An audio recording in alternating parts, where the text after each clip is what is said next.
Kentucky, the 20th team in the country, going on the road to take on the top team in the land, allegedly. Georgia, 14.5-point favorites when we took this line. You can find this on ESPN at 6 p.m. Gentlemen, I'll be honest. I think this line is offensively high to Kentucky.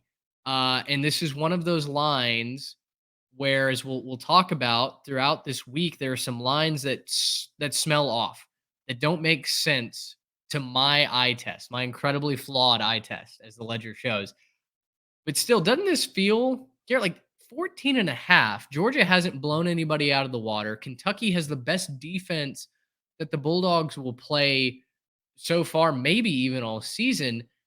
And Kentucky's running the ball at a very, very effective clip when Georgia, for once, seems like they have some cracks in that run defense. Yeah, and I think this is one of the more susceptible spots for Georgia as well, right? This is, I think we just talked about with Bama. They're susceptible, right? There's a chance A&M can get them. I also think the same thing about Kentucky, right? They've got a, I think elite running game with Ray Davis. I mean, this is the best statistical running back in the SEC right now, and I think he's making a case that he actually is the best running back. So, I think Ray Davis is going to have a great game again. The Georgia run defense, not what it was, right? Not as strong as it used to be. And so, I think this is really a situation where, my mind is telling me that Kentucky is going to, keep this one close, right? That somehow, they're going to do enough, and Georgia's going to have another one of those slow starts, and they're not going to take care of business and all that stuff like that. And then there's just a little piece of me in the back of my mind that's just like, nah, Georgia's going to take care of business. They're just going to roll this one.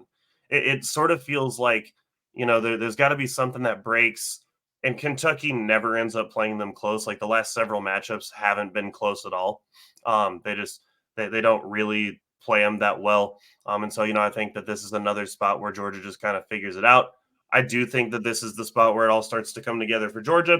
If it doesn't, then Kentucky might take advantage of it. So even though the majority of my reason tells me that this is going to be a close game and that 14.5 is, offensive and all that stuff, there's just a piece of me that wants to take the dogs to take care of it, because it makes sense that that's what should happen, right? Looking at it from a 30,000 foot view, it just makes sense that Georgia would start to figure it out about halfway through the season and start to roll with the amount of talent that they have on their team. So I am going to pick Georgia minus the 14.5. I think they're going to win this one pretty comfortably. Hey, it was 16-6 last year in Lexington. Give the Cats some credit a little bit. That game did not feel like 16-6. Kentucky could not move the ball at all in that game. Guys, do y'all remember when Arkansas was undefeated a few years ago rolling into Athens? I do. And College Game Day was there, and there's a lot of hype around KJ Jefferson and an undefeated Razorback team that knocked off maybe a slightly overrated division opponent. And they rolled into Sanford Stadium. And do you guys remember what happened in that one? They got curb stomped. They got shut out. And I don't know that Kentucky is going to get shut out in this game. But I think Georgia's pretty ticked off this week. I think there's going to be a Georgia statement win in Athens this week. They're tired of hearing all the talking. They're tired of hearing all the questioning of their schedule. Do they deserve to be number one in the country? I think they're tired of it, and I think their talent's going to just steamroll the Wildcats this weekend. Listen, Kentucky was really, really impressive running the football last week. Auburn was really, really impressive running the football against Georgia last week.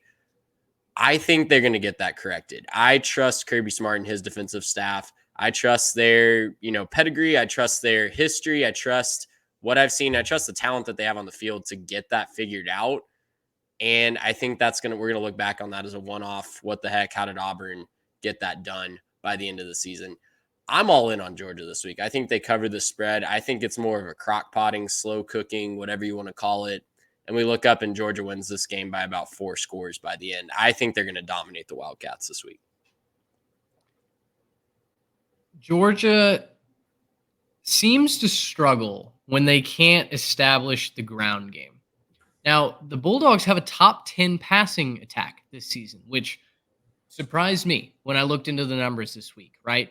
The common thread on pick your social media of choice is that Carson Beck is overrated, that he's not a championship caliber quarterback, that, oh my gosh, he can't get Georgia to scoring 50 each week, like Stetson Bennett did, and like some Bulldogs fans became accustomed to. But when you look into the numbers, Carson Beck has not been bad. He's not turning the football over. He's throwing the ball downfield, and that's without Ladd McConkey. They got McConkey back last week. He'll continue to ramp up. Brock Bowers has over 400 yards receiving. Yet, I'm a little bit concerned that Georgia won't be able to balance that out. Kentucky's pass rush has been getting to opposing quarterbacks this year. They've got a top 25 pass rush in the country. To me, Kentucky, this game comes down to third down. Kentucky has a top 10 defense on third downs, while Georgia has a top 7 offense in third down conversions. 54% of the time, Georgia's moving the chains. If Georgia can win the battle on third down and keep the ball away from Ray Davis and company, because I don't really trust Devin Leary to throw the ball consistently against Georgia. It's not looked pretty for the Wildcats throwing the ball so far. They have just over 1,000 yards passing through the first 5 games.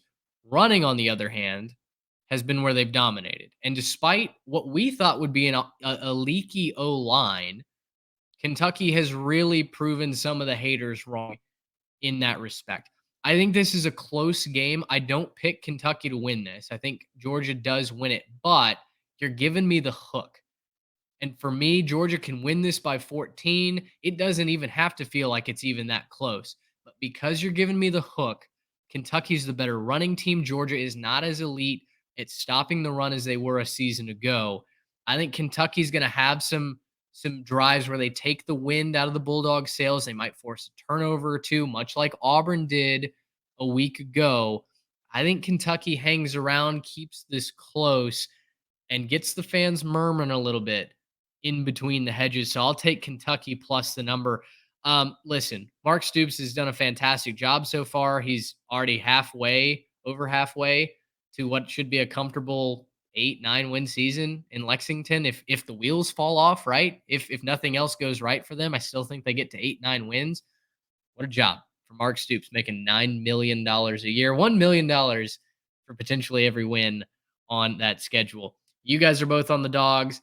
I'll take Kentucky. Gracious, how about